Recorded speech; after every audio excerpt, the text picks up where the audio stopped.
तो सोचिए, हनुमान लंका से लौट आए हैं, चारों तरफ पूरी वानर सेना में जीत का माहौल है, जश्न है। लेकिन एक व्यक्ति है जिनकी नजरें भीड़ में सिर्फ हनुमान को ढूंढ रही हैं, और वो है प्रभु श्री राम।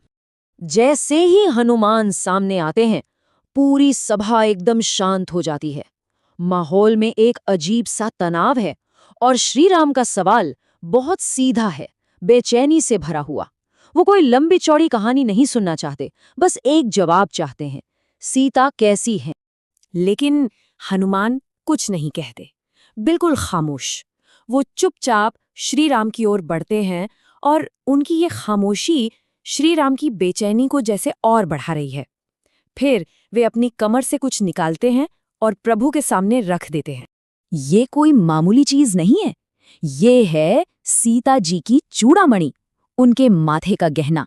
पर ये सिर्फ एक गहना नहीं है, समझिए कि ये खामोश संदेश है जिसमें सीता के हर पल का दुख और उनके जिंदा होने की कहानी सब कुछ छिपा हुआ है।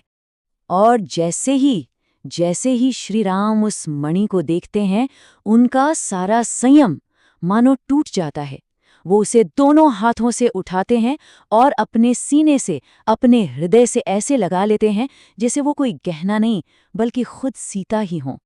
ये एक बहुत ही गहरा, बहुत भावुक पल है। सोचिए, एक तरफ तो उस मणि को छूकर उन्हें ऐसा लग रहा है जैसे सीता उनके पास हैं, और दूसरी तरफ यही एहसास उन्हें याद दिला रहा है कि वो उनसे कितनी दूर हैं। एक ही पल में मिलना भी है और बिछड़ना भी। आंखों में आंसू लिए श्री राम का गला भर आता है और वो पूछते हैं। उनका सवाल बहुत गहरा है। वो ये नहीं पूछ रहे हैं कि वो ठीक है या नहीं, वो पूछ रहे हैं कि इतने असहनीय दुख के बावजूद सीता ने अपने प्राणों को शरीर में रोक कैसे रखा है, वो जीवित कैसे हैं। अब हनुमान इसका जवाब बहुत ही खूबसूरती से देते हैं। वो बताते हैं कि सीता जी ने अपनी भक्ति से अपने प्राणों के चारों ओर एक ऐसा मजबूत किला बना लिया है जिसे तोड़कर प्राण बाहर निकल ही नहीं सकते। हनुमान कहते हैं, प्रभु, उनके प्राण शरीर छोड़ना तो चाहते हैं, पर जाएं कहाँ से?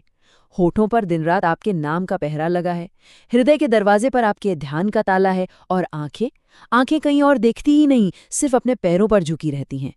यानी ये कोई मजबूरी में जीना नहीं है, ये भक्ति का एक सक्रिय, एक निरंतर प्रयास है।